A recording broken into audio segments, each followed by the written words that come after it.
The 10% saving rule was popularized in 1926 by a financial products salesman, and it was optimized for product sales rather than for building actual wealth. Saving money in a bank account has made the average household poorer every single year since 2008 when adjusted for real inflation and purchasing power loss. The households that saved the most aggressively during the 1990s ended up with lower net worth by 2010 than households that saved almost nothing at all. Behavioral economists discovered that the human brain physically cannot distinguish between saving for retirement and hoarding food for winter, triggering identical anxiety circuits that sabotage long-term decisions.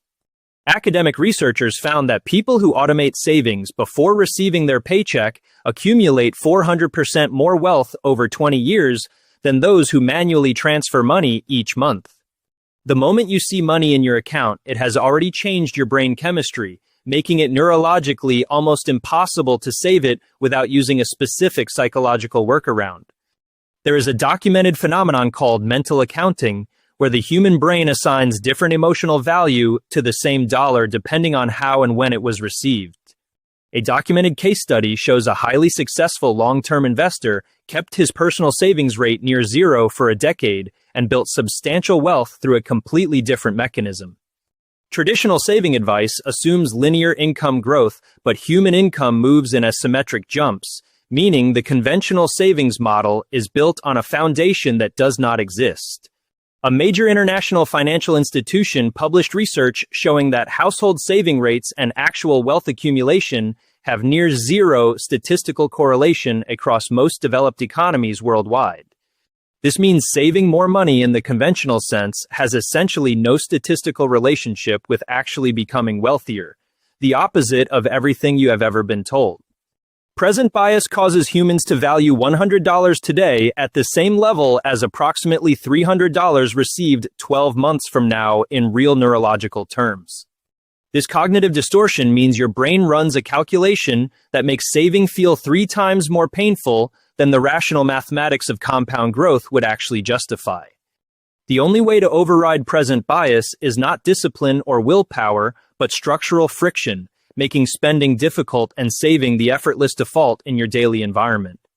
Academic research found that every additional decision point between earning money and saving it reduces the probability of that money actually being saved by approximately 22%. This means a saving system with 3 manual steps has a 66% lower success rate than a fully automated system regardless of income level or stated intentions. The wealthiest self-made individuals do not think about saving because they restructured their financial environment so wealth accumulation happens as an automatic byproduct of ordinary daily life. Certain economies historically achieved very high household savings rates, not through cultural discipline, but through structural policies that made the act of spending money more difficult than saving it. When those structural policies were relaxed in those economies, the household savings rate declined significantly within 4 years, demonstrating that saving behavior is driven by environment rather than personal character. The concept of forced scarcity, reducing available spending money before your brain registers it as income, is the single mechanism shared by every verified high net worth accumulation strategy.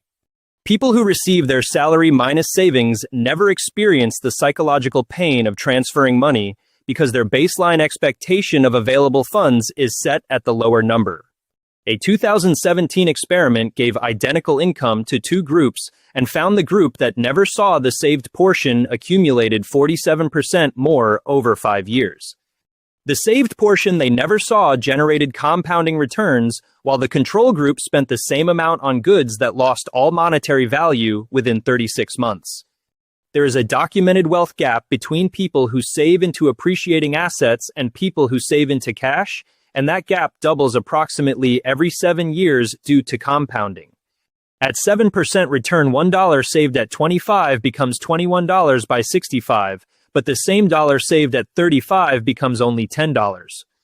This $11 difference per dollar represents the entire mathematical argument for why timing of saving matters infinitely more than consistency or percentage of saving behavior.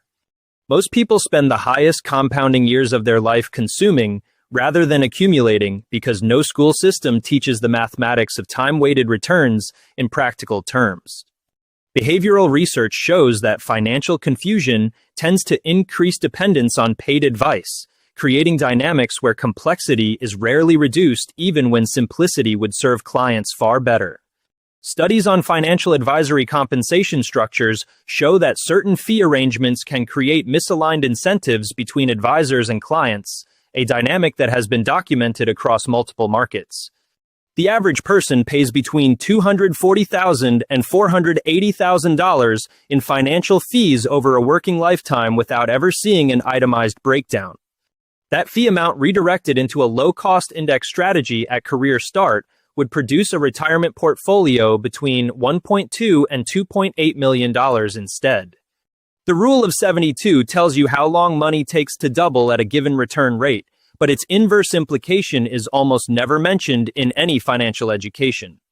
The inverse implication is that inflation doubles the cost of your life on the same mathematical schedule, meaning standing still financially is actively moving backward at compounding speed.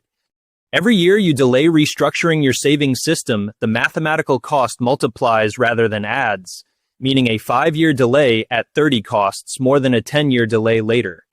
Research consistently shows that unnecessarily complex financial products tend to generate higher fees, which helps explain why straightforward low-cost strategies remain underrepresented in mainstream financial media.